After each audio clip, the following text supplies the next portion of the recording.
Hello guys, welcome back to my YouTube channel. I'm back with something fresh and natural from my garden. Skin നന്നായിട്ട് glow ആകാനും pores കുറയ്ക്കാനുമായിട്ട് നാച്ചുറലായിട്ടൊരു toner ഉണ്ടാക്കിയാലോ. വളരെ easy ആയിട്ട് നമ്മുടെ വീട്ടിൽ തന്നെ വെച്ച് പ്രിപ്പയർ ചെയ്യാൻ പറ്റിയ ഒരു റോസ് വാട്ടർ ടോണറാണിത്. ആദ്യം നമുക്ക് കുറച്ച് റോസസ് പറിച്ചെടുക്കാം. അതിൻ്റെ പെറ്റൽസ് എല്ലാം സെപ്പറേറ്റ് ചെയ്ത് ക്ലീൻ ആക്കി മാറ്റി വെക്കാം.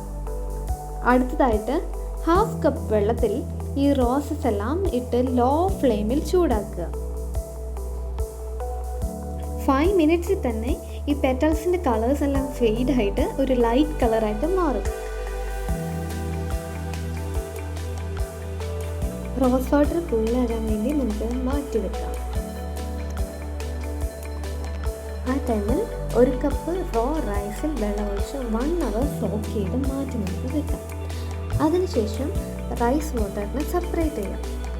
കൂടാതെ റോസ് വാട്ടറും സെപ്പറേറ്റ് ചെയ്ത് നമുക്ക് വെക്കാം.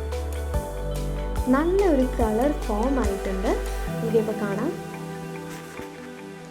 അടുത്തതായിട്ട് നമുക്ക് വേണ്ട ഒരു ബോട്ടിൽ അല്ലെങ്കിൽ സ്പ്രേ ബോട്ടിൽ വൃത്തിയായി സൂക്ഷിച്ച് മാറ്റി വെക്കാം. Next ingredient 1 spoon aloe vera gel, 3 to 4 drops glycerin ഓപ്ഷനിലാണ്. ഒരു പാത്രത്തിൽ തയ്യാറാക്കിയ ഇൻഗ്രീഡിയൻസ് എല്ലാം നമുക്ക് ആഡ് ചെയ്യാം. Aloe vera gel, glycerin, rose water and rice water നന്നായിട്ടൊന്ന് സ്റ്റിർ ചെയ്ത് കൊടുക്കാം.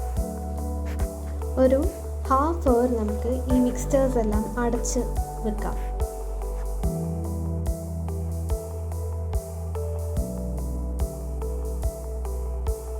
സ്കിൻ നന്നായിട്ട് ഗ്ലോ ആകാനും, അതായത് ഡബിൾ എഫക്റ്റ് കിട്ടും.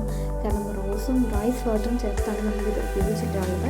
അടുത്തായിട്ട് നമ്മൾ ലാസ്റ്റ് സ്റ്റെപ്പായി നമ്മുടെ ഈ ബോട്ടിലിലേക്ക് നമ്മുടെ ഈ മിക്സ്ചർ ആഡ് ചെയ്തിട്ട് നന്നായിട്ട് ഷേക്ക് ചെയ്ത് മോർണിംഗ് നൈറ്റ് നമ്മുടെ ഫേസിൽ സ്പ്രേ ചെയ്ത് കൊടുക്കാവുന്നതാണ്. റോസിൻ്റെ നല്ല സ്മെല്ലുമുണ്ട്. ഇത് ഭയങ്കര എഫക്റ്റീവാണ്. Thank you.